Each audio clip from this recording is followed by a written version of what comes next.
Nous allons passer au temps d'atelier. Nous allons passer donc.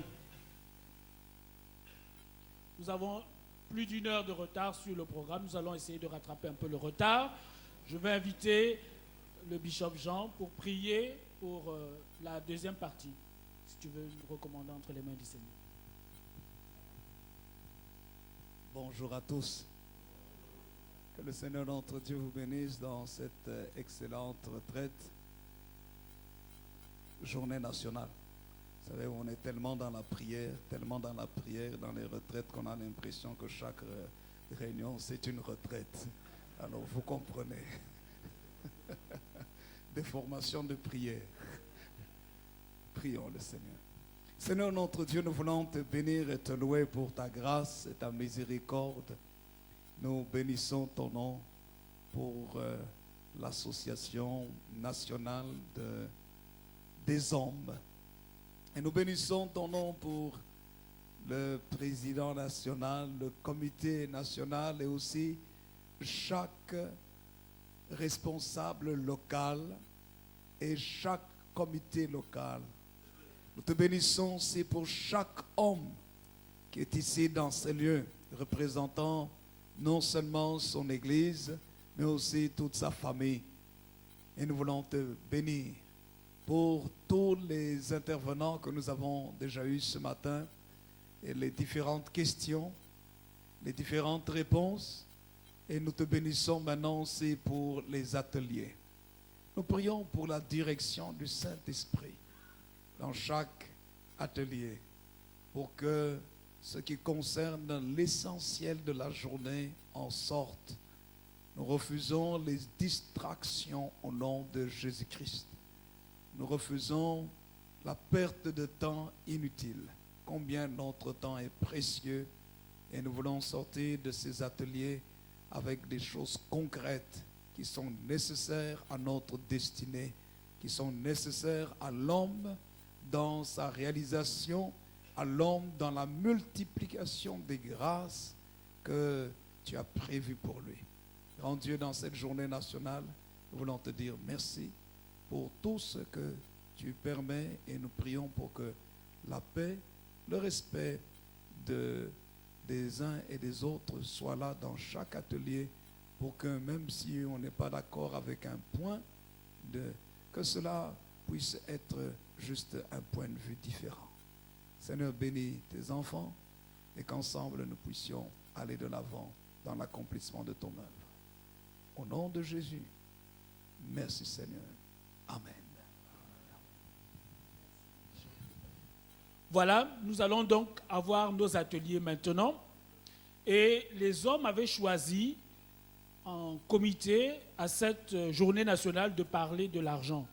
Parce que comme on a dit, si on n'amène rien dans la maison, on ne peut rien dire. Donc les hommes ont voulu parler de l'argent, savoir comment acquérir de l'argent, comment bien gérer l'argent que nous avons et comment faire de bons placements pour avoir encore plus d'argent pour entrer véritablement dans la multiplication. Amen.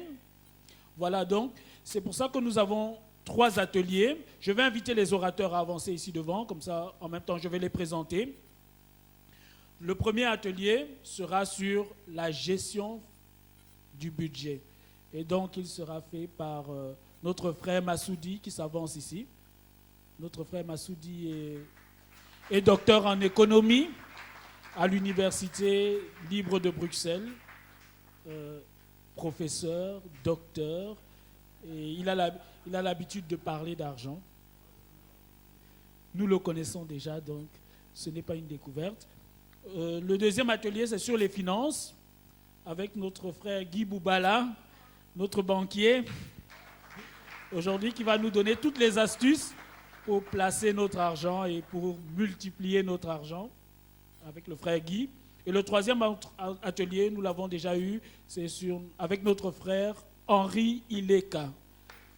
Notre frère qui est coach, qui est motivateur, qui travaille toute l'année là-dedans, en dehors des enfants. Voilà les 3 ateliers que nous allons avoir. Je donne juste le mode opératoire maintenant. Nous allons avoir, vous avez vu qu'il y a 3 ateliers, mais nous allons faire 2 séries d'ateliers. Donc, ils vont rester au même endroit et nous allons tourner. Donc chacun de nous pourra faire 2 ateliers. OK? Donc choisissez déjà les 2 ateliers que vous voulez faire. Vous commencez par un atelier. Chaque atelier, on va gagner un peu de temps, va durer 45 minutes. Et après 45 minutes, fini pour l'atelier, on va changer. Vous pourrez aller dans un autre atelier ou rester dans le même atelier si vous voulez vraiment approfondir là-dedans. Mais on change d'atelier et on fait une deuxième série d'ateliers. Les orateurs vont faire le même atelier, donc 2 fois. Et chacun de nous pourra donc assister à 2 ateliers. Ensuite, nous nous retrouvons ici et il y aura une mise en commun parce que forcément, nous n'aurons pas fait tous les ateliers. Il y aura une présentation de ce qui a été dit dans chaque atelier et des résolutions qui ont été prises dans chacun des ateliers. Voilà. Donc, sans plus attendre, nous allons directement nous diviser dans les ateliers. Je pense que les orateurs ont prévu le cas. Ils vont parler très peu dans les ateliers et ils vont donner beaucoup d'informations. Ils ont beaucoup d'informations à donner et à distribuer. Et je pense que ce serait bien quand même que nous assistions à 2 ateliers différents. Je pense qu'on repartira beaucoup plus enrichi.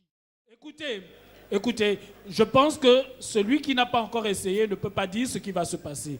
Et je fais confiance aux orateurs. Ils savaient qu'ils avaient 45 minutes à 50 minutes. Et faisons-leur confiance. Je crois qu'en ce temps-là, ils sont capables de nous faire aller vraiment au fond des choses. Donc, par vos acclamations, faisons confiance aux orateurs.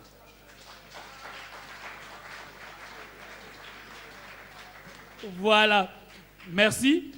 Alors, ce que on va faire directement, c'est que donc, le coach Henri reste dans la salle ici. Ceux qui choisissent l'atelier sur l'entrepreneuriat vont donc rester ici dans la salle. Docteur Massoudi. Ok. Le docteur Massoudi va à l'église, donc au 2e étage. Vous allez donc le suivre. L'atelier, donc j'explique encore une fois, c'est pour la bonne gestion, la gestion de son budget. Nous avons tous un budget, aussi grand qu'il soit, aussi petit qu'il soit, nous avons tous un budget. Comment bien le gérer, comment améliorer la gestion de notre budget avec le docteur Massoudi. Et Guy,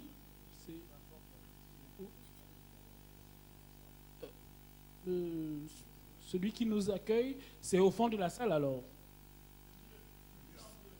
On divise en 2. Ok, donc le coach Henri sera ici avec l'entrepreneuriat ici et au fond de la salle, les finances, les placements financiers dans le fond de la salle. Donc, on aura chaque fois juste 5 minutes de battement entre les ateliers. Donc, soyons des hommes, déplaçons-nous assez rapidement. Je disais ça aux ados aussi, hein, soyons des ados. Maintenant, soyons des hommes, déplaçons-nous rapidement, faisons-le rapidement, comme ça on peut gagner du temps. Je vous remercie. Allons-y.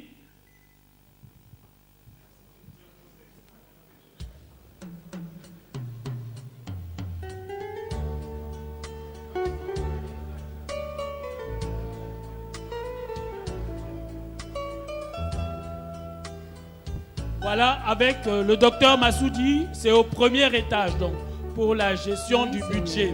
1er étage. Voici le moment. Donc, tous ceux qui veulent sur l'entrepreneuriat, avancez par ici, dans le coin, avec le coach Henri.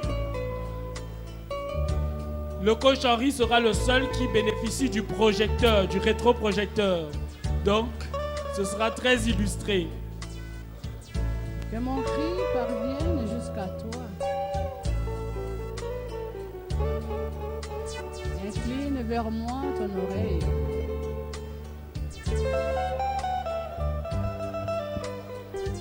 Voilà, et tous ceux qui vont dans la finance, dans le fond de la salle là-bas avec le frère Guy, tous ceux qui seront dans la finance, dans le fond. Affermis mes genoux. Voilà, s'il vous plaît, nous n'avons que 45 minutes, donc gagnons du temps.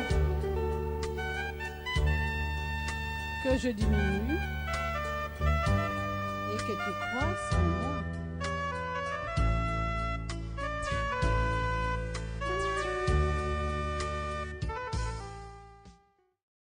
D'une manière très simple, surtout la première fois, en disant que souvent dans notre communauté, surtout nous hommes, on a un peu cet orgueil de se dire je connais tout, je sais tout, qui peut m'apprendre quelque chose sur quoi que ce soit. Et donc, parce qu'on est des hommes, parce qu'on est des chefs de famille, c'est un peu normal, surtout dans notre communauté. Mais j'ai posé la question, j'ai dit, vous savez que le président Obama, il a un coach. La plupart des présidents ont des coachs. Les PDG d'entreprises, ils ont des coachs qui leur conseillent sur différents secteurs d'activité. Et c'est comme ça qu'ils évoluent. Et donc, la première chose qui était de dire, c'était que, on n'a pas le temps de montrer le PowerPoint, on est dans un monde en crise. La crise en chinois veut dire danger, mais le même mot veut dire aussi opportunité. Et donc, nous devons, en tant que chrétiens, choisir de saisir l'opportunité. Et cette opportunité commence par nous. Nous avons besoin d'abord de nous former, de nous informer, afin que nous puissions grandir et afin que nous puissions commencer à voir qu'est-ce que nous pouvons entreprendre. Et pour se former, bon, il y a la formation continue sur Internet, etc. S'informer, il y a moyen de s'informer dans plein de choses, mais je me rends compte que là où il y a l'information, nous, chrétiens, hommes, nous sommes absents. Cette semaine vient de se terminer l'African Business Week. Qui était présent à l'African Business Week? Personne.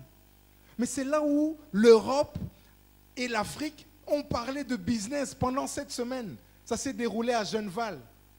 Il y avait les directeurs de l'Union européenne, les commissaires, les politiciens. Le Congo-Brazza était pays hôte. Il y avait 15 pays africains. Vous étiez où? Il y avait les chefs d'entreprise des plus grandes sociétés européennes qui travaillent pour l'Afrique. Vous étiez où? Jeûne et prière. Mais jusqu'à quand? Et pour la plupart même, ils n'ont même pas jeûné, ils n'ont même pas prié. Pardon? Moi, je devais pas être là. Je voulais être là, mais comme je préparais ici, je n'ai pas pu y aller. Mais je devais être là. Pardon? L'information se trouve sur Internet. Nous sommes dans un monde, on l'a dit tout à l'heure, le pasteur Tito, où on n'a jamais communiqué autant. C'est passé dans les radios, sur Internet, dans les revues qui parlent sur l'Afrique. Donc c'est vraiment important que nous puissions nous informer. La semaine prochaine, je vous le dis, je vous informe, il y a le B2B Europe-Afrique. Cela va se dérouler à Mons, qui est la ville culturelle de l'Europe, quelque chose. Et donc, il y aura le B2B Afrique-Europe.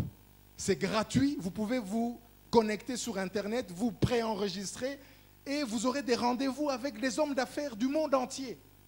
Moi, j'ai rendez-vous avec un Éthiopien, un Malgache, un Kenyan qui est dans l'or, et puis, etc. J'ai une dizaine de rendez-vous sur la journée. Donc, c'est pour vous dire que l'information est là. Mais mon peuple... Alors, ce qui est important, il me reste 3 minutes, c'est que il faut, si vous voulez entreprendre, vous devez connaître vos forces, vous devez connaître vos faiblesses, vous devez connaître les opportunités du marché et vous devez voir, saisir les dangers et les menaces. Aucun produit, j'ai montré tout à l'heure, le Fanta qui sort sur le marché, le Fanta subit l'analyse SWOT, c'est-à-dire des forces, des faiblesses, des opportunités et des dangers. Si vous voulez entreprendre, vous devez faire cette analyse-là. Elle est primordiale. Souvent, on se dit, non, je suis homme, bon, qu'est-ce que je peux aller faire? Mais j'ai témoigné, je n'aurai pas le temps, d'une dame qui a fait cette analyse. Et aujourd'hui, elle fait des expositions dans le monde entier, à partir de ce qu'on avait découvert de son potentiel. Alors, s'informer, évidemment, vous avez pas mal d'adresses pour s'informer. Vous avez 1819.be, ceux qui notent peuvent noter, 1819.be. Vous avez atrium.be. Vous avez aussi une entreprise comme microstart.be qui octroie des crédits de 500 à 10 000 euros.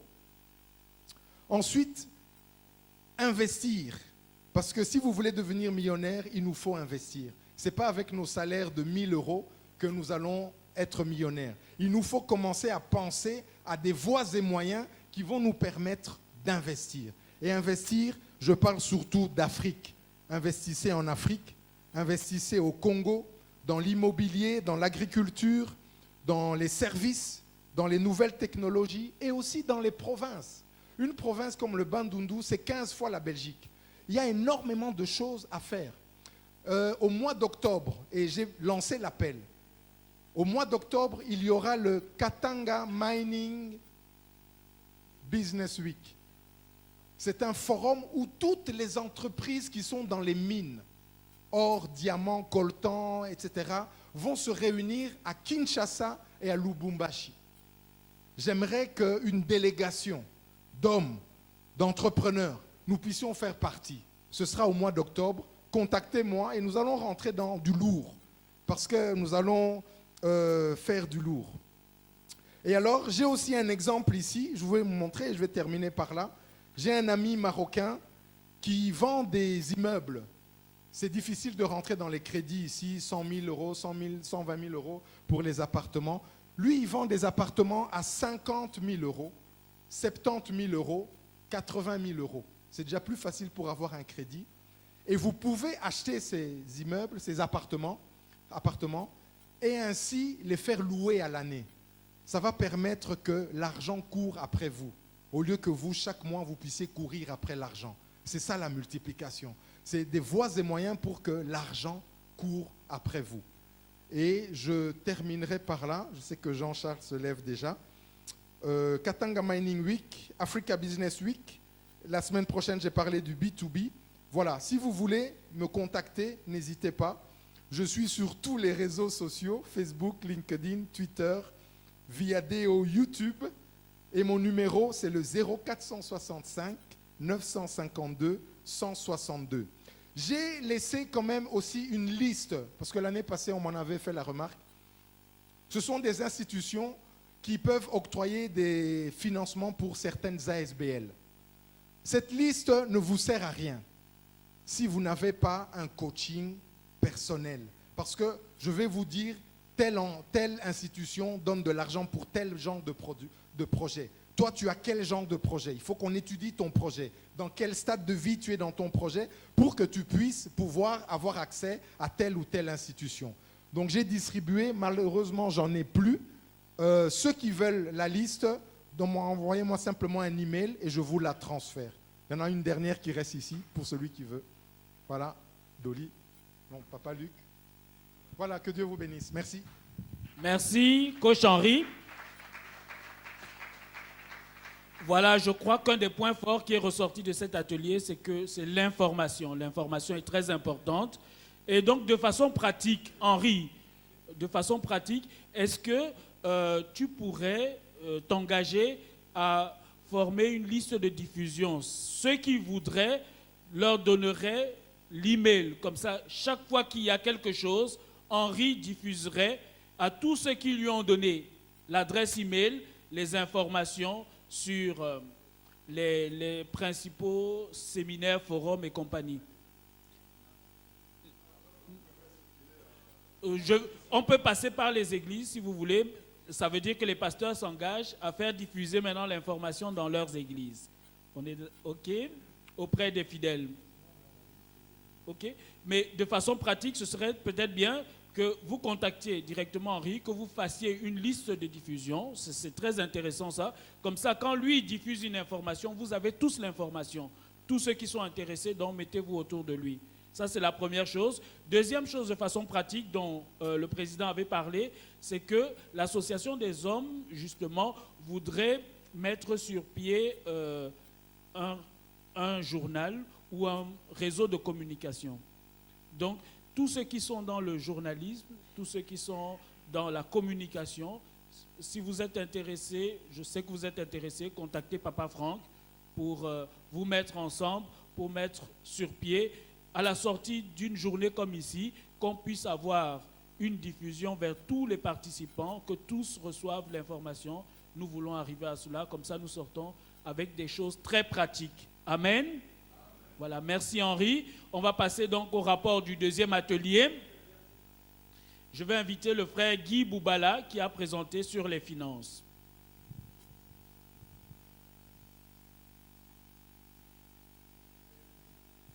Cinq minutes. Merci. C'est une lourde mission. Hein. Quand je vois Henri avec une telle éloquence, on a un peur de venir se tenir debout ici.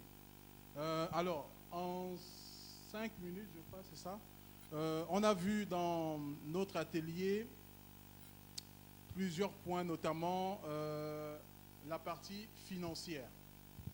On a dit que pour tout investissement, pour tout projet d'investissement, on doit partir d'abord d'une base, c'est-à-dire un compte épargne. Et on a constaté que le compte épargne, malheureusement, en Belgique, est très peu payé, sinon pas du tout. On va dans du 0,20 taux de base et du 0,10 prime de fidélité, ce qui nous donne du 0,30 pour prendre le cas de BNP, et c'est le cas aussi auprès des autres institutions financières. Malheureusement, il faut passer par là. Alors, à partir de là, on a constaté que dès lors qu'on a un compte épargne, donc on est à même de pouvoir épargner, pouvoir mettre de l'argent de côté. En ce moment, on peut passer dans une autre optique, on va dire plus dans l'investissement. Quels sont les produits qui peuvent être intéressants en matière d'investissement? Quand on commence dans la vie, ou du moins dans notre milieu, on ne va pas parler des centaines de mille, on m'a plutôt conseillé d'aller dans des choses simples, on ne va pas rentrer dans les stock options ou des options ou encore des bons d'État où effectivement on doit débourser énormément d'argent. On a donc arrêté des produits tels que des fonds d'épargne, des fonds d'épargne pension. On s'est plus attelé sur le fonds d'épargne pension qui a un double intérêt. Le premier intérêt, il est fiscal, c'est-à-dire que l'État, lorsqu'on a un compte d'épargne pension, l'État va nous donner un coup de main en nous remboursant 30% du montant que nous avons mis dans le compte épargne pension, sachant que le plafond pour 2015, c'est 940 €. Donc vous faites 940 € par 30% plus votre épargne que vous avez mis de côté. Notez que l'épargne pension, c'est l'occasion, le moyen de pouvoir mettre de l'argent de côté afin de préparer ces vieux jours. Puisque nous savons que, et la preuve avec nos jeunes pensionnés, malheureusement, l'argent qu'ils perçoivent n'est pas suffisant pour pouvoir joindre les deux bouts. D'où on encourage, et ça malheureusement on le constate dans notre milieu, c'est que malheureusement on n'est pas initié à ce genre de choses. Et donc j'ai exhorté les frères de pouvoir au moins ouvrir un compte d'épargne pension. L'ouverture d'un compte d'épargne pension est gratuit, ça ne vous coûte rien, c'est gratuit. L'argent que vous mettez de côté, de toute façon, c'est votre argent, ça vous revient. Et en plus de cela, permettez-moi d'insister, l'État vous donne un coup de main. Pour ceux qui voudront approfondir, pourront notamment se rapprocher de moi. On a pensé aussi aux produits tels que les Flex Invest. Ce sont des fonds flexibles où effectivement, alors pour le compte épargne pension, on peut commencer par un investissement de 30 € par mois jusqu'à 78,18 €. Ça nous donne plus ou moins du 940 dans l'année. Mais tu peux commencer avec 30%. Donc ce n'est pas violent, ça ne fait pas peur. Tu peux commencer avec 30%. Le Flex Invest, c'est le même principe. Oui, 30 €. Non, 30 €. Voilà. Le Flex Invest, le même principe. On va commencer avec 25 €. Ce sera donc, le Flex Invest, c'est plutôt un plan d'investissement. On va prendre de l'argent dans votre compte épargne. En l'occurrence, 25 € qu'on va placer dans des fonds. Sachant que les fonds BNP Paribas Fortis, puisque c'est là où je suis et que je connais mieux, et j'ai aussi fait un peu le tour auprès de la concurrence, on est entre du 2,50 jusqu'à du 7, c'est pas mal, c'est même très intéressant. Aucun produit sûr, permettez-moi l'expression, ne donne l'opportunité d'avoir un tel rendement. Il n'y a pas. Je vous ai parlé du compte épargne, c'est zéro, c'est même négatif. Alors le Flex Invest, nous avons aussi notamment jeté un coup d'œil sur les bons d'État et les obligations. Ça, c'est encore une autre matière, et là on rentre plutôt dans des investissements qui sont quand même assez lourds. On peut commencer dans des 1000 euros, ainsi de suite. Et donc, on a préféré passer cela en vitesse. Et avant cela, nous avons regardé rapidement la problématique des comptes bancaires dans les couples, que ce soit couple chrétien ou couple dans le monde. Restons dans le cadre du chrétien. Il y a une véritable problématique, c'est-à-dire que quand vous allez à la banque, vous ouvrez un compte à vue. Vous avez soit la possibilité d'avoir un compte où monsieur est tout puissant, donc il est seul titulaire, et donc c'est lui qui sort de l'argent et madame attend. Ou alors, si monsieur ne travaille pas, comme on a vu dans certains cas, c'est madame qui est toute puissante, elle a un compte et elle sort de l'argent. Ou, dans le meilleur des cas, un compte commun où les deux sont responsables, ou encore, dans une moindre mesure, un compte épargne, un compte commun, un compte personnel pour monsieur et un compte personnel pour madame. C'est à ce niveau-là qu'au niveau de la banque, on a quand même constaté qu'il y a un certain équilibre.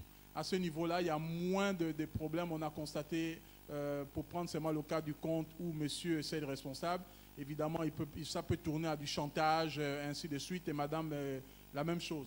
Ou alors, si on a un seul compte et que les deux sont co-titulaires, madame peut s'amuser à prendre de l'argent pour acheter des chaussures et monsieur n'est pas tout à fait d'accord. Et là, effectivement, ça pose un problème.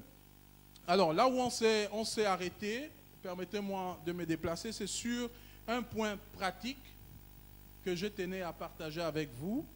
C'est sur la possibilité de pouvoir investir en partant de rien. En partant de rien. Donc, ici, on a pris le cas de 50 personnes, par exemple, qui vont se mettre ensemble et qui vont contribuer à raison de 20 euros par an. Évidemment, ça nous donnera 1000 euros par mois et donc 12 000 euros par an. Qu'est-ce qu'on peut partir en partant de là? Qu'est-ce qu'on peut décider? On peut décider de pouvoir avoir juste un montant qu'on va investir pour un projet commun. J'ai pris l'exemple, par exemple, d'un bus. J'ai pris l'exemple aussi de l'achat d'un appartement, comme le frère Henri a dit ici, qui, pour moi, me semble être des investissements responsables, par exemple l'achat des appartements. On peut extrapoler cela en allant plus haut. Hein. Donc, on a pris un exemple de 20 euros, 50 personnes. Voilà ce que ça donne. Et à partir de ce montant, on peut aussi décider de pouvoir donner du capital à chaque investisseur. Alors, on a décidé ceci. On s'est dit, sur 50 personnes, si on choisit 5 personnes et qu'on décide de payer à ces 5 personnes un certain montant, donc nous allons partir sur la base de 1000 euros par mois. Par exemple, le comité des hommes va prendre 200 euros pour la caisse. Voilà un cas pratique. 800 euros vont être divisés sur les 5 personnes. Ça nous donne des mémoires 160 euros. Voilà des choses pratiques. Et après, le mois après, on prend à nouveau 5 autres personnes, 160 euros. Le comité des hommes met 200 euros dans la caisse, et ainsi de suite, et ainsi de suite. Au bout de 12 mois, qu'est-ce qui se passe? C'est que tout le monde a été rémunéré. Donc, voilà des choses pratiques pour les hommes. Voilà les choses qui peuvent encourager les hommes à aller de l'avant.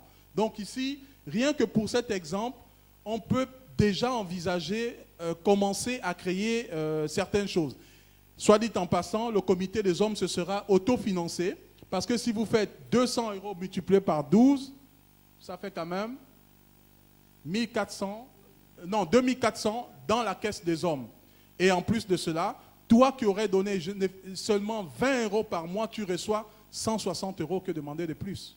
Donc voilà, voilà un exemple concret, et je vais donc m'arrêter sur ce point-là. Pour ceux qui auront des questions pourront notamment se rapprocher de nous. Merci.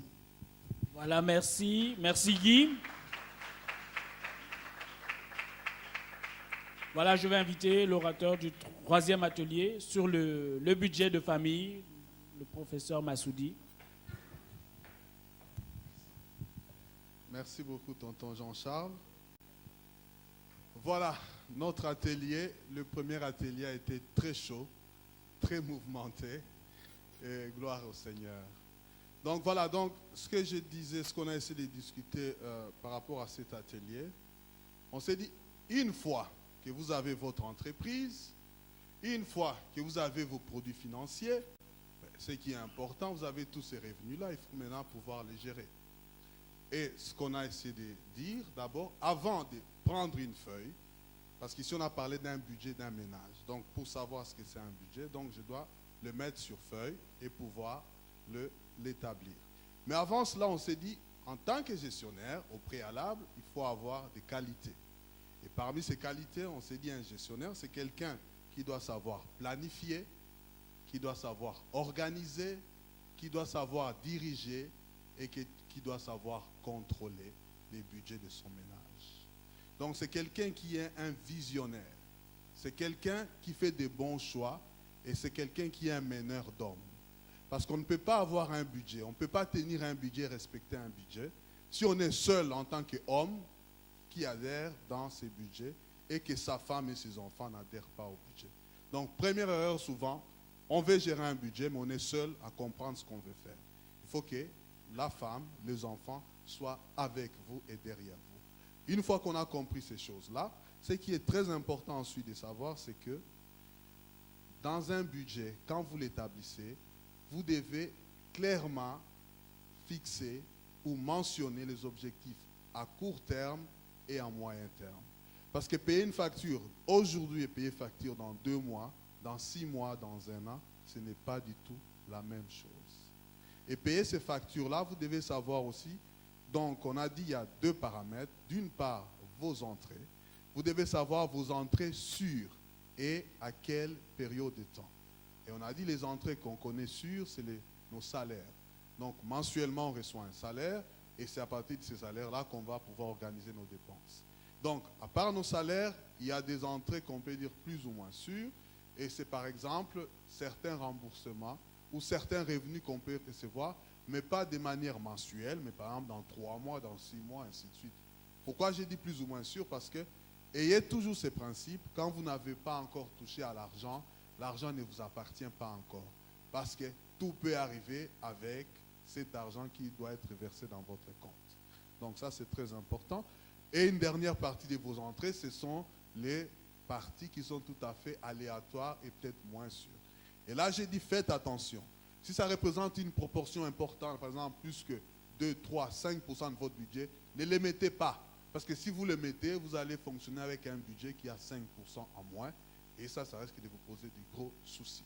Et si je passe du côté dépenses, les dépenses, il est très important de vérifier, ou plutôt de voir, de noter, ce qui est dépenses fixes et ce qui est dépenses variables.